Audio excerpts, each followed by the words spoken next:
नमस्कार, होम रेसिपीजमध्ये तुमचं सर्वांचं स्वागत आहे। आज आपण पाहणार आहोत व्हेज कुर्मा कसा बनवायचा। हा कुर्मा पुरीसोबत, चपातीसोबत, भातासोबत अगदी छान लागतो। करायलाही खूप सोपा आहे। चला तर मग रेसिपी पाहूया। इथे मी एका कढईमध्ये 2 चमचे तेल घेतले आहेत। तेल थोडंसं गरम झालं की यामध्ये फ्लॉवर, वाटाणा व बटाटा थोडासा कलर चेंज होईपर्यंत भाजून घ्यायचा आहे। हलकासा कलर चेंज झाला की आपण काढून घ्यायचा। तुम्ही पाहू शकताय थोडासा आता आपला भाज्या ब्राऊन झालेल्या आहेत। आता आपण मसाला काय लागणार आहे त्याची तयारी करूया।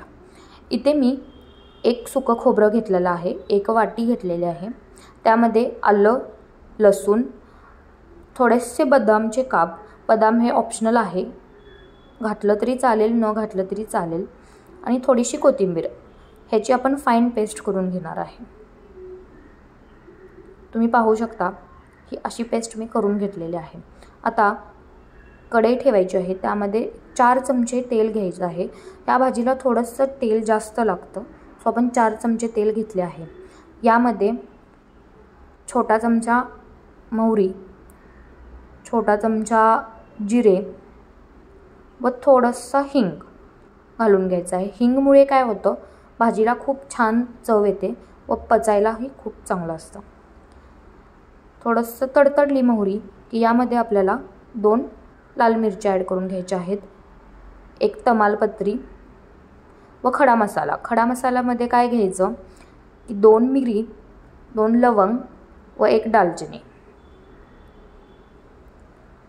आता आपण 2 मीडियम साईजचे कांदे उभे कट करून फ्राय करून घेतले आहेत, थोडेसे ब्राऊन झाले पाहिजेत, व 2 मिरच्या थोड्याशा परतून घ्यायच्या आहेत। ह्याचा कलर थोडासा चेंज झाला की यामध्ये मी 1 टोमॅटो घेतला आहे बारीक कट करून, तो देखील व्यवस्थित भाजून घ्यायचा आहे। आता यामध्ये मसाला बनवलेला आपण ॲड करत आहे। लक्षात ठेवा आपल्याला मसाला एकदम छान भाजून घ्यायचा आहे। इथे मी मसाला थोडासा भाजून घेत आहे। आता मसाला भाजून झाला की यामध्ये आपल्याला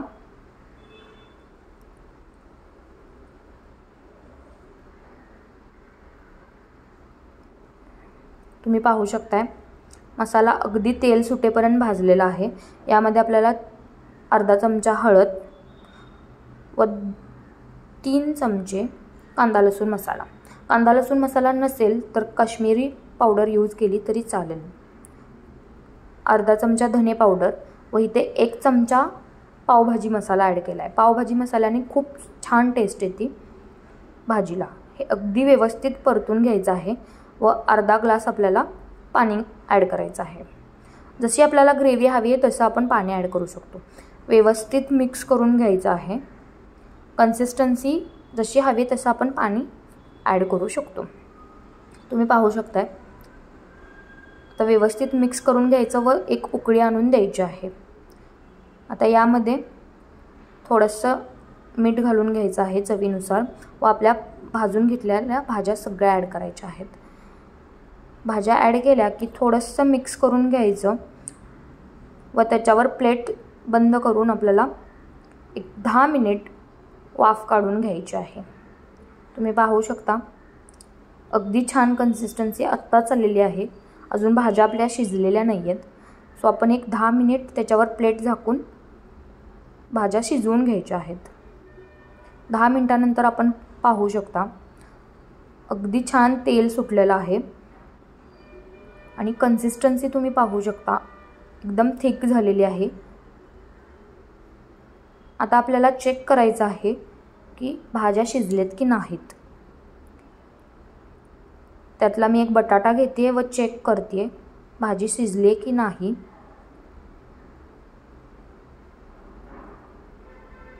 येस, आपली भाजी शिजलेली आहे, तुम्ही पाहू शकताय।